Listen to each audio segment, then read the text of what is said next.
Let us begin with the most uncomfortable truth: human beings are not noble creatures driven by selfless virtue. No, they are driven by self-interest, by appetites, by desire. Every man, every woman, every ally you think stands beside you acts not for you, but for themselves. They smile because it benefits them. They praise you because it profits them. They remain loyal only for as long as loyalty feeds their hunger. The moment it does not, they will trade their allegiance like a merchant trades coins. You may resist this idea, clinging to the sweet illusion that people love you for who you are. But that illusion is a chain. Strip it away, and you will see that all men pursue their own advantage. This is not cruelty. This is reality. Even when they act generously, even when they seem to sacrifice, there is always a deeper reason, always a silent calculation. Perhaps they give so they may be seen as virtuous. Perhaps they help so they may feel powerful. Perhaps they suffer so they may one day collect a debt from you. The mask of virtue conceals the machinery of self-interest. Consider the loyal friend who supports you. Why does he do it? Because in your strength, he sees the reflection of his own. Because your victories give him a share of glory. But should fortune abandon you, should you fall into ruin, watch how quickly his loyalty will wither. He will not die with you, he will flee, as all men flee from sinking ships. Such is human nature. History is full of such betrayals. Kings trusted their generals only to be dethroned by them. Lords believed in their counsels, only to be poisoned by them. The common man believes in justice, only to discover that justice bends to those who hold power. The wise ruler, the cunning leader, the man who would rise above the crowd, he sees all of this and does not lament it. Instead, he uses it. If you understand that every person acts for themselves, you are no longer surprised by betrayal. You are no longer wounded by disloyalty. You are prepared. You know that alliances are not bound by love, but by interest. You know that favors are not gifts, but debts waiting to be called. You know that friendship is not eternal, but conditional, as fragile as glass and as temporary as the weather. But here lies your advantage. If others act in self-interest, you can learn to speak the language of their desires. You can position yourself as the answer to their hunger. If they crave wealth, you make them believe that standing beside you will bring it. If they crave recognition, you ensure that your triumph shines upon them as well. If they crave security, you make yourself the fortress they depend upon.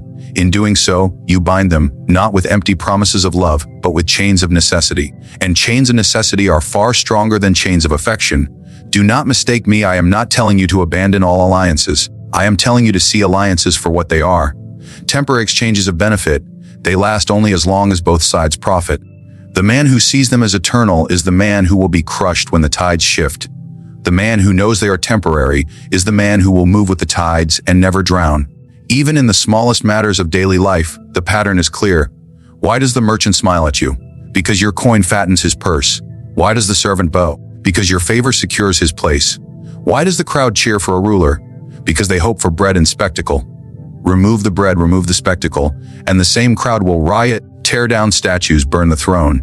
And yet most people cling to the fantasy of unconditional loyalty, unconditional love, unconditional friendship. They wish to believe in it because it soothes their fears. But those who rise above the masses must not live in illusions. They must embrace the darker truth.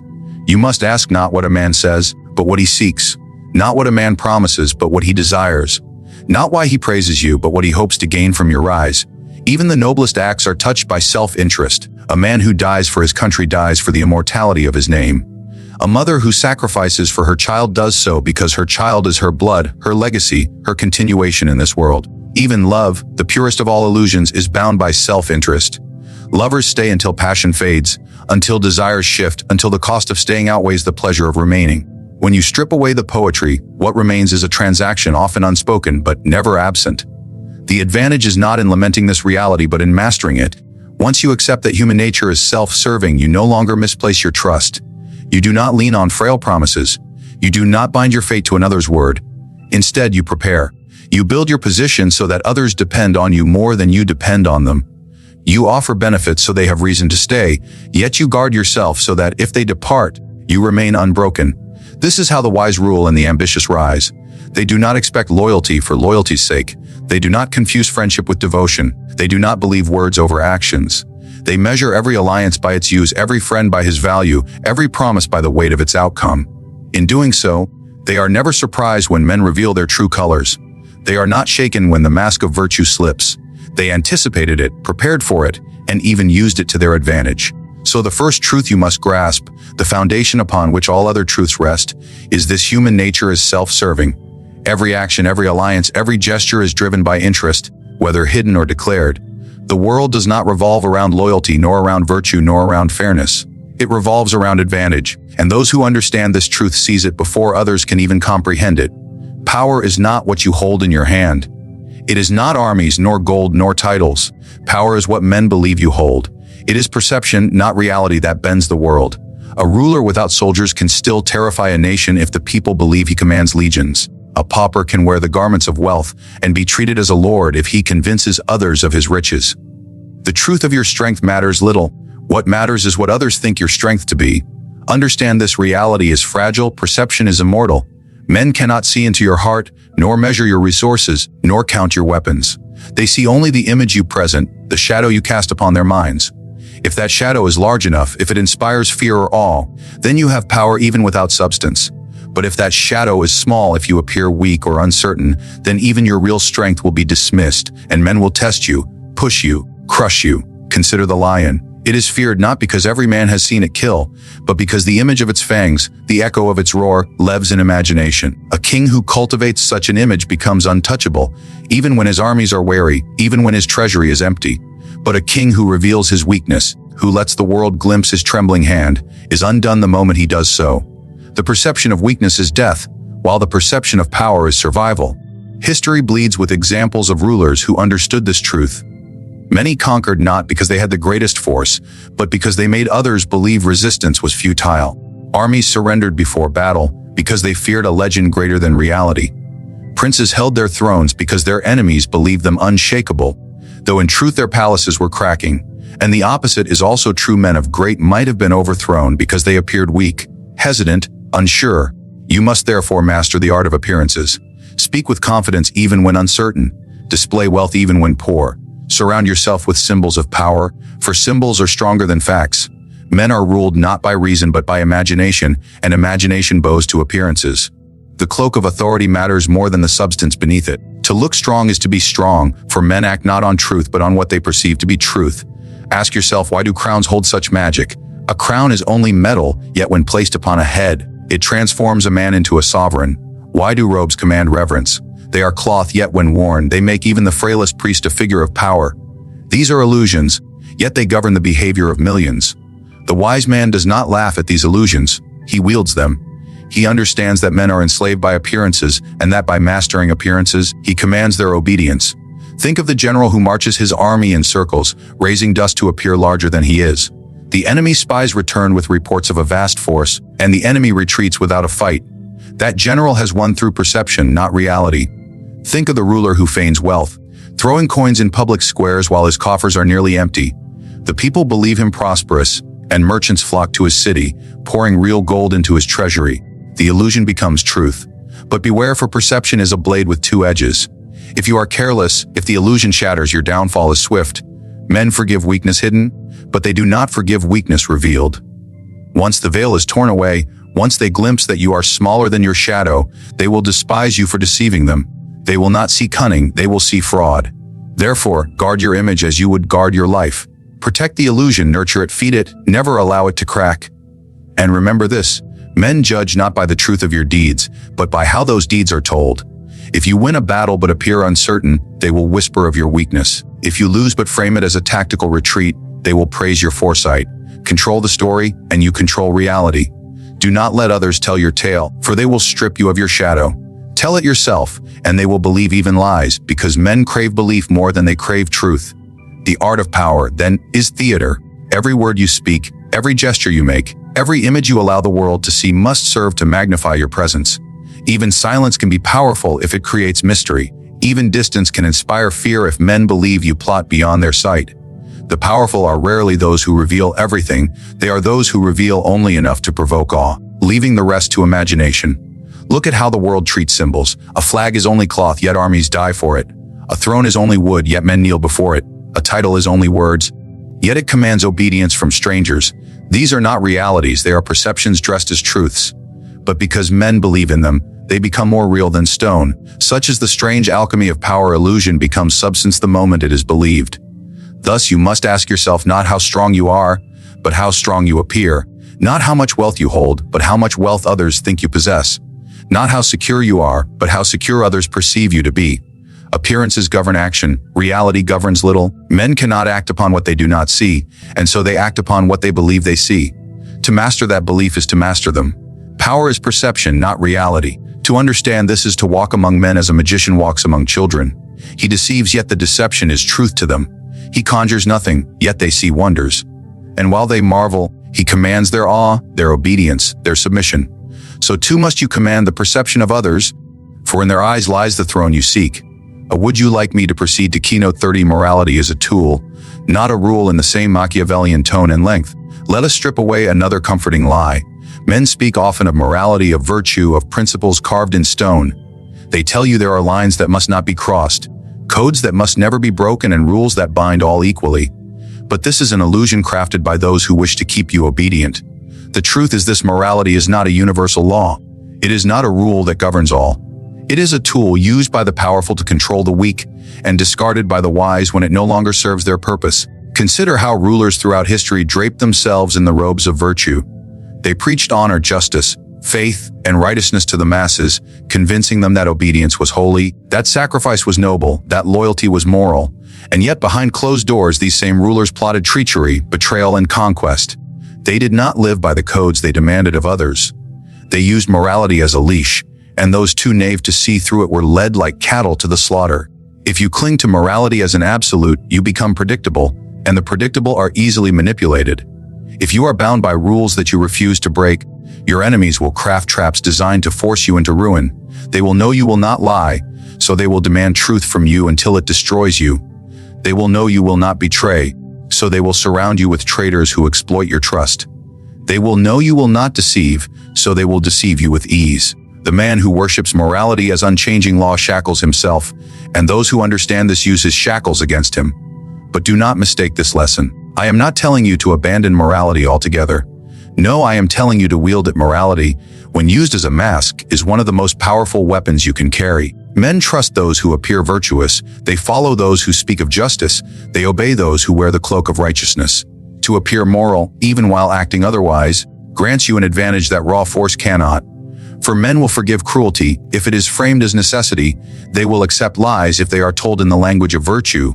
They will follow tyranny if it is cloaked as protection. A prince may slaughter his enemies, but if he proclaims it was to protect the innocent, the people will cheer him as a savior. A leader may betray an ally, but if he declares it was to uphold honor, the world will paint him as principled. A merchant may deceive his rivals, but if he justifies it as fairness, men will call him wise. The substance does not matter. What matters is the moral cloak you drape over it. Men see the cloak, not the body beneath. To wield morality as a tool, you must master two arts: the art of appearing virtuous, and the art of deciding when virtue is useful and when it must be cast aside. A ruler who never breaks his promises is soon destroyed, for promises are chains. But a ruler who breaks every promise is despised and abandoned. The wise ruler makes promises easily, keeps them when they serve his interest, and discards them when they threaten his survival, always wrapping his betrayal in the cloth of necessity. In this way, he appears principled even while acting ruthlessly. The masses crave the illusion of morality, for it comforts them. They want to believe their rulers are just, their leaders honorable, their institutions pure.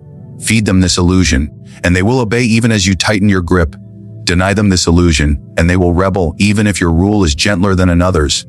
Men do not seek reality, they seek comfort. They wish to be told that their suffering is noble, that their sacrifices are virtuous, that their chains are honorable. Give them these illusions, and they will defend the very chains that bind them. But you, if you would rise above the crowd, must see morality for what it is: a mask, a stage costume, a weapon of influence. Do not worship it, do not chain yourself to it, but do not discard it carelessly either.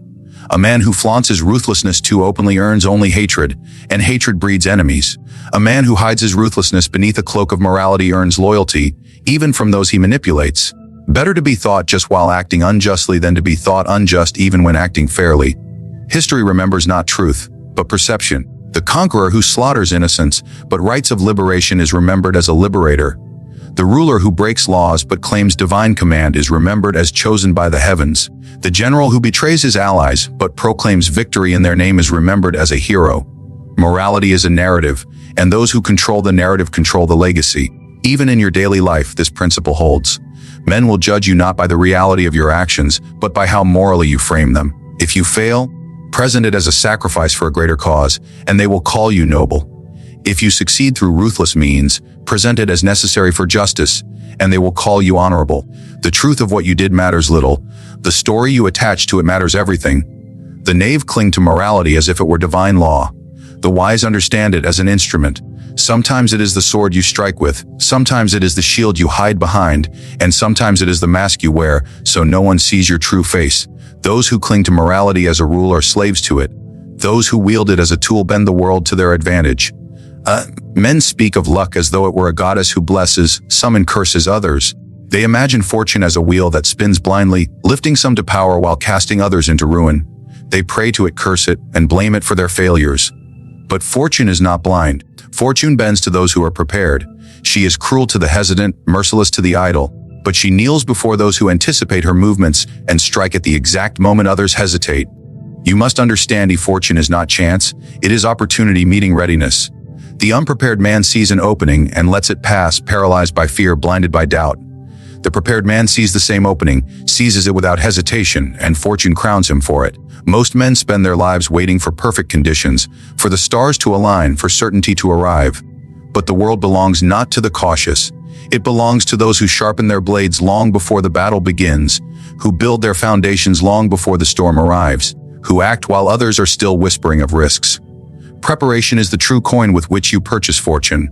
Look to the great rulers, generals, and merchants of history. They did not rise by waiting idly for luck.